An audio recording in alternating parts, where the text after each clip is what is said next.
you beautiful people.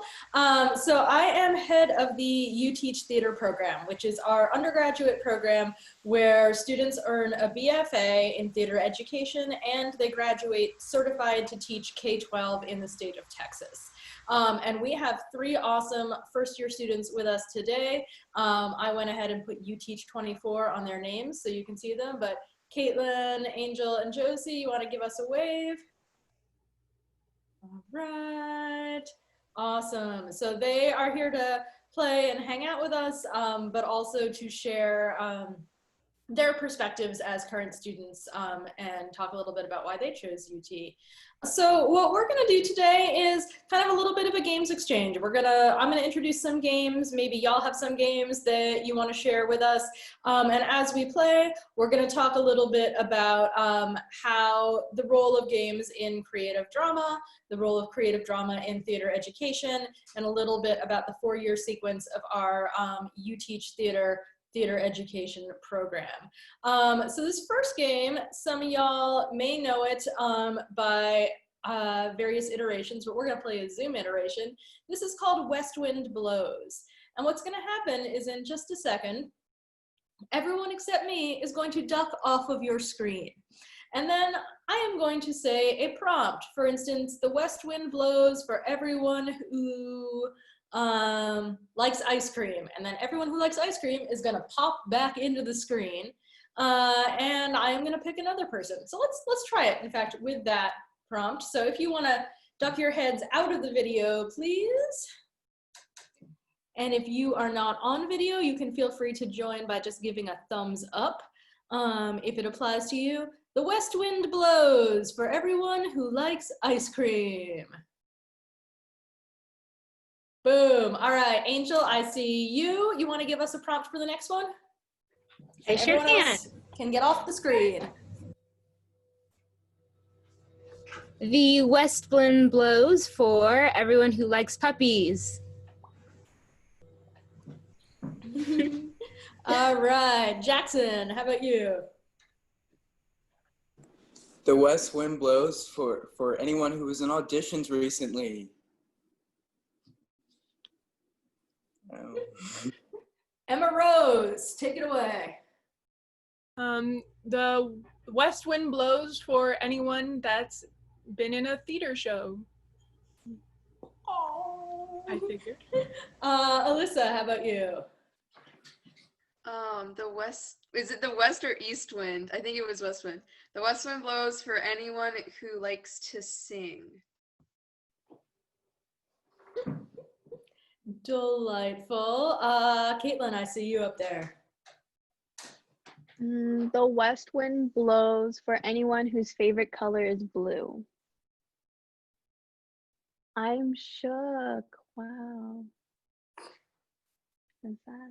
Give us one more, Caitlin. Okay, the west wind blows for anyone who plans on attending UT next year.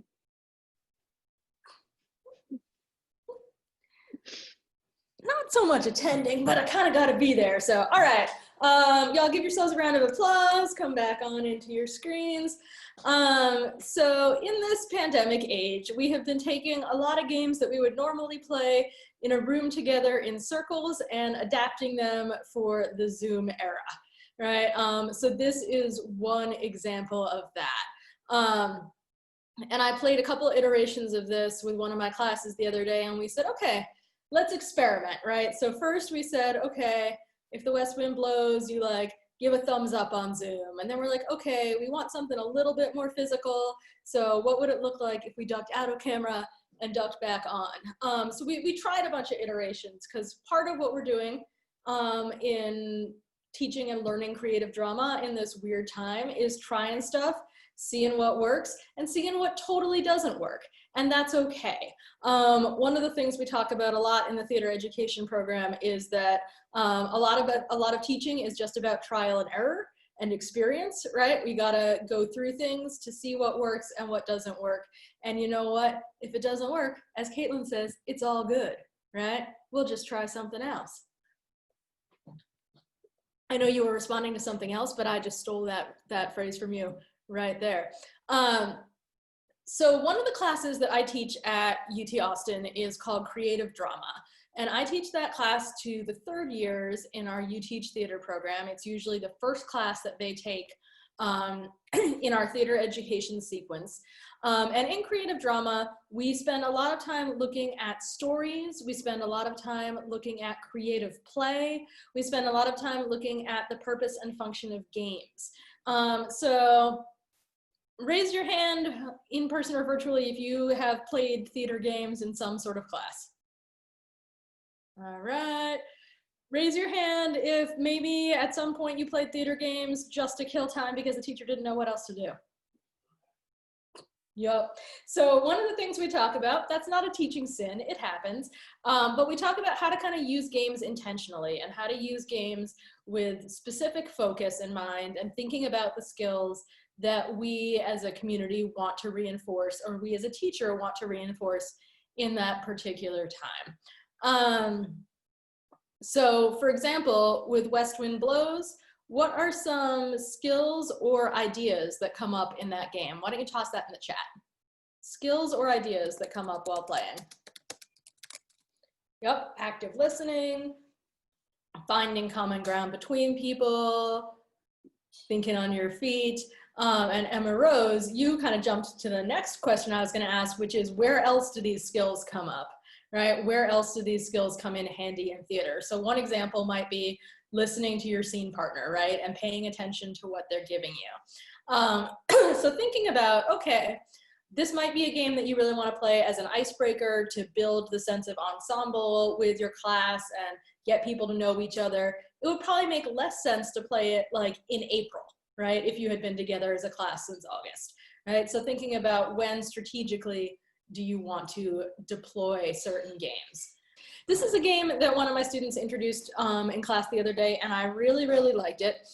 And it's called Yes and. And the idea is that we are going to have a conversation, and in just a second, I'm going to give you the context for that conversation. And every line in that conversation is going to begin with agreeing with the person before you, and then building on their thoughts. So yes and. And for the purposes of this conversation, we are penguins. Each of us is a penguin, and we are in a penguin council meeting to talk about global warming. The ice is starting to melt, right? Our habitats are changing. We are trying to brainstorm some ideas. So I'm going to start, and whoever wants to can just jump in after me, and whoever wants to can jump in after them with the words yes and. Okay, so welcome penguins. I am so glad y'all are here. There are just so many problems with the polar ice caps, and I'm not sure where to start, but I really think we need to do something about this. Yes, and the fact that all the ice is melting is really hurting penguin small businesses. I mean, my ice water park is just, going down the drain. Yes, but it's killing the polar bears, so we have more chance of survival. Yes, and us being able to carry our eggs is becoming increasingly difficult.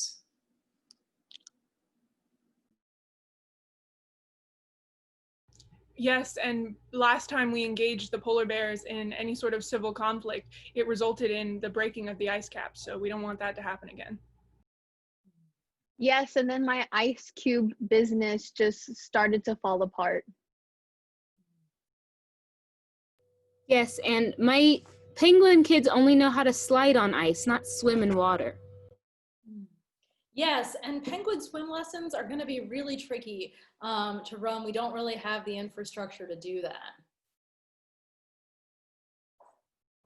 Yes, and we have a job shortage of penguin lifeguards, so how are we going to account for those that can't swim? Yes, and drowning penguins will just reduce our population size even more in addition to the climate change.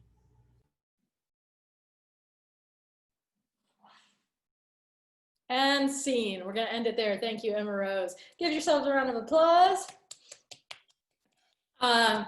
So this is a game that you may have seen done in various other contexts. You may have done it on Zoom previously. But what skills are we reinforcing when we play yes and? Toss your ideas in the chat.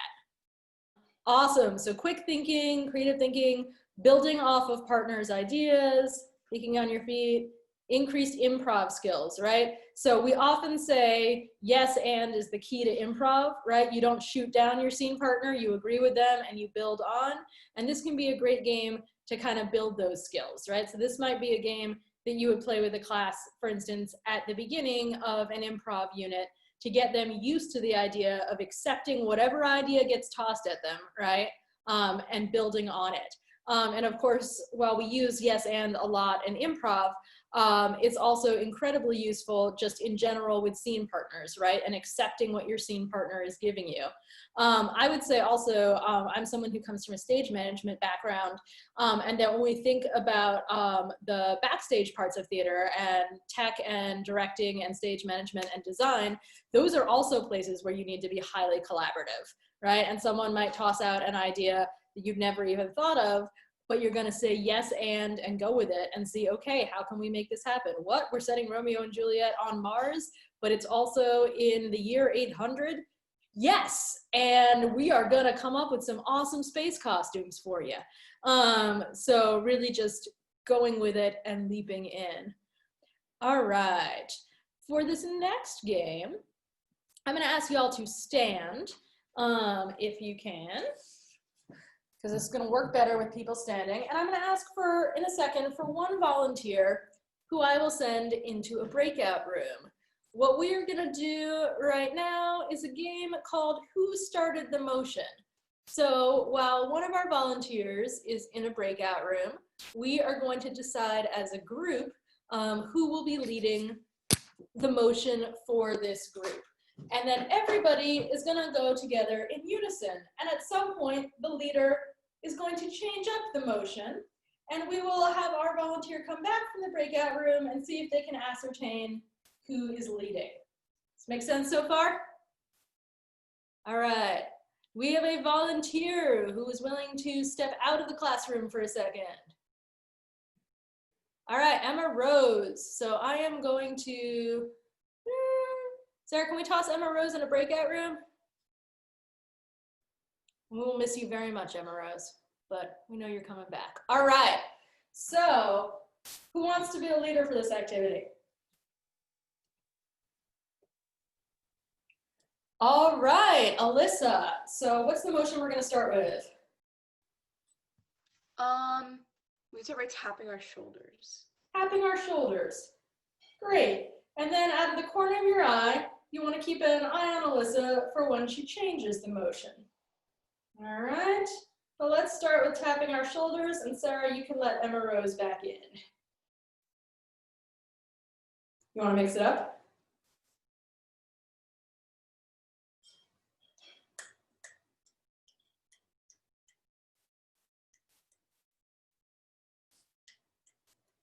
Welcome back, Emma Rose. Thank you.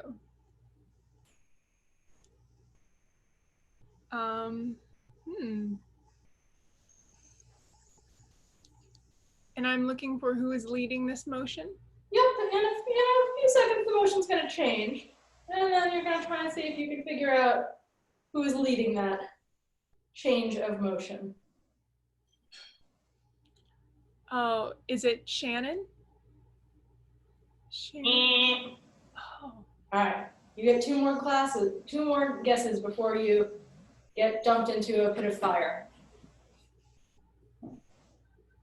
Those are some high stakes. Mm-hmm. So we do it here at UT. Alyssa. Wonderful, I'm saved from the fire. All right, nice job, y'all. So, Emma Rose, as our investigator, what were some skills that you were deploying? I mean, again, sort of just watching the scene that's happening around me and making sure to pick up on, I guess if we were talking in a theatrical or film sense, what my scene partners are doing and who's really leading the scene. Alyssa, as the secret leader, what were some skills that you were trying to deploy? I don't know if this relates to theater, but just trying to be like sly and not let her see me moving. I think that absolutely relates to theater, right? So not showing how the magic is made, right? So being kind of sly and subtle. And let me ask y'all, when is a time in theater when you would need to be sly and subtle like that?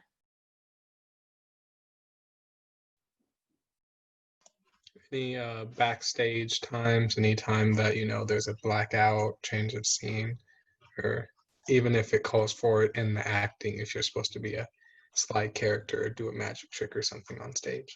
Yep, thank you, Sam. Absolutely, right? So thinking about what's happening backstage is not supposed to be seen, it's just supposed to happen, right?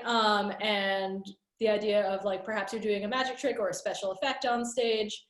Awesome. Give me one more example of a time when we might need to be sly and secretive. Yep. When you're doing a quick change. Tell me a little more about that. Like, I know that like I haven't had to do one personally, but I know people have to get there like really quick and like go backstage real quick and then get back on within like a matter of seconds. And so like it's kind of like an illusion almost. So yeah, I'm thinking of Cinderella, right? When she transforms in and out of the ball gown, right? That's a gorgeous effect, right? But it has to be so subtle that, and the audience has to be somewhat distracted from seeing exactly what happens. Emily, what were you gonna say? I was gonna say like film acting where everything is not just on the stage and you have to portray everything so zoomed in, so amplified, where like if a person's a villain, they're not gonna be like tiptoeing behind everybody. It's gonna be more low-key and like facial movements and micro gestures. Awesome. And thank you, Emily, because you also brought in sort of some differences between theater and film acting, right?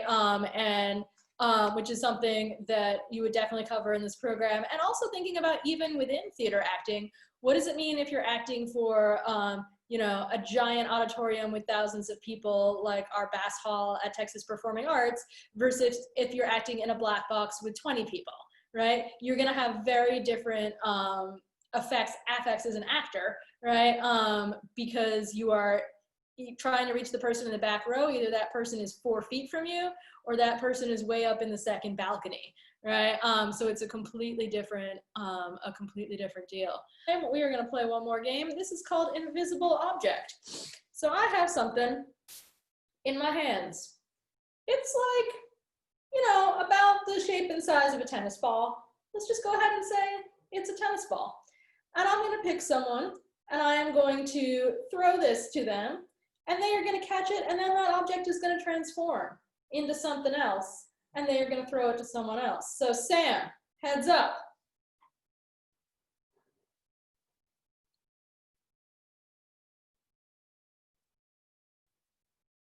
Sorry, now what do I do with the ball? So now that tennis ball is going to transform into something else. Oh, okay. Maybe it's very big and bouncy. Maybe it's tiny and really heavy. We'll kind of get it here, make it kind of heavy. You know, it's kind of hard to do without standing underneath it or anything, but you know, it'll be nice and heavy and like a bowling ball, and we can roll it to Caitlin.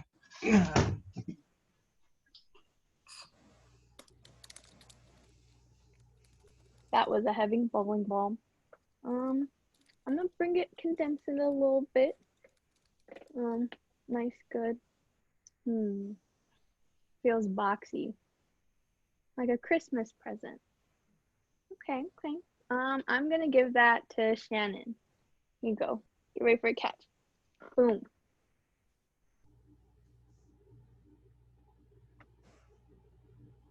I think, no offense to you, but I am going to crumple it up into a little ball and flick it to Jackson.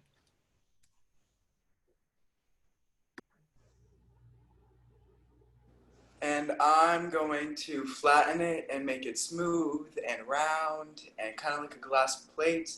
And I'm gonna go ahead and throw it like a frisbee to Sarah.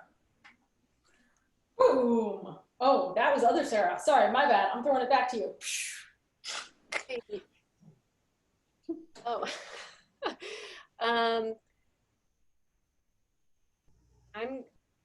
I'm feeling like it's expanding and expanding and expanding and expanding, and it's an entire dinner table. Oh my gosh, how am I gonna, I'm throwing it to, oh, Alyssa, catch. Oh God. Okay. Okay, I caught it. Wasn't as heavy as I expected. That's good. Okay. It's kind of big, so I don't think I can fit. So I think I'm gonna crush it, make it small. I think it's like a ping pong ball now. I feel like that's a good size. Who hasn't gone? Josie, have you gone? Oh, I'm bouncing it and whacking it over to Josie. I got it. And it's just a bit too big for me. So I'm going to squeeze it. And I turned it into a raisin. And I'm going to thump it to Emma Rose. Wow, this is quite a raisin. I'm just gonna make it slightly bigger, maybe a little more defined edges here, and sort of flick it like table football to Angel.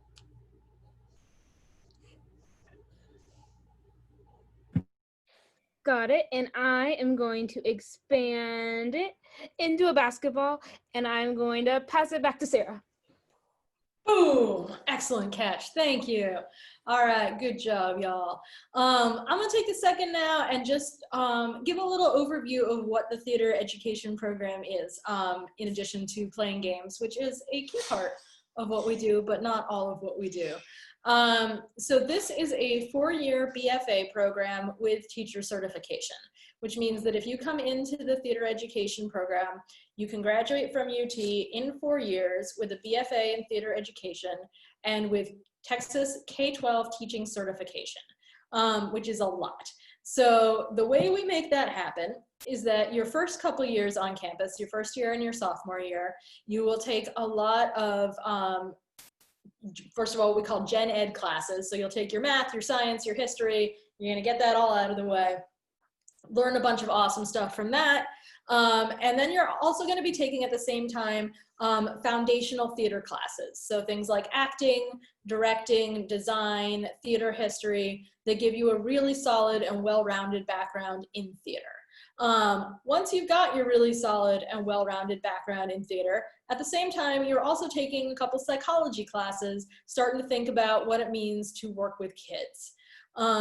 Starting usually in your junior year, you'll take classes in our theater education sequence. So that's when we bring the ideas about education and the ideas about theater together. So that includes classes like creative drama, where we play some of these games and we look at what does drama look like when you're not putting on a play, right? How can you use drama for fun? How do you use it in elementary classrooms? Things like that. We also will have classes your junior year in theater for young audiences. So you'll read a bunch of plays that are intended for young audiences. You'll maybe act through some plays that are intended for young audiences and really talk about the literature. In the spring of your junior year, you start to really focus on what does it mean to teach different age levels. So you'll take a class in secondary methods, which really looks at what does it look like to work with middle school and high school students. And you'll take a class, Creative Drama 2, which is our elementary methods class. What does it look like to work with elementary students? So typically in that class, we go into elementary schools and you teach a couple lessons. Last spring, we were able to do that once before class started, and then we had to sort of improvise halfway through when we went online. But I recruited young people in my life and my friends' kids, and we had folks do storytelling one-on-one over FaceTime with kids and write about those experiences. In your senior year, classes get super intense. You take a class on classroom management, you take a class on designing curriculum, you do a class called Directing the Young Performer, where you work with students at a local high school and direct them in short plays. And then the spring of your senior year is 100% student teaching. So senior spring, when your friends are out partying, you are getting up at 6 a.m. to drive to your placement, and you do 16 weeks of student teaching. We put you in 2 different placements for 8 weeks, so you can try 2 different grade levels. So maybe 8 weeks in a middle school and 8 weeks in a high school, for example. And through that process, you meet all the state requirements for certification. And then once you graduate and your degree is posted, woo, you are a certified teacher, you are good to go. I will say that we, and this is our big bragging point, is that for our graduates that pursue Texas teaching jobs, we have 100% job placement rate, right? And those jobs pay well, and they have health insurance. So tell that to your parents if they have fears of theater majors. You know, we have a couple of students sometimes who go out of state. We have a couple of kids this year that are doing Teach for America, one in Milwaukee, one in the Bronx in New York City. Most of our graduates stay in Texas, and we've got folks all over the state. We have a bunch of people in the Austin area from this last graduating class, but we've got folks in Houston, Dallas, San Antonio, just all over in all different kinds of communities, bring in their awesomeness to those kids. So thanks so much for coming out today. I really appreciate it. I know it's a Wednesday night. Y'all probably have a lot of schoolwork to do, but we're really glad that you came, got a little taste of UT. Natasha Small is our Theater and Dance Admissions Officer. We've got her info in the chat. It's just TAD admissions at utexas.edu. So if you have questions about theater and dance applications specifically, Natasha is the go-to person. She knows absolutely everything.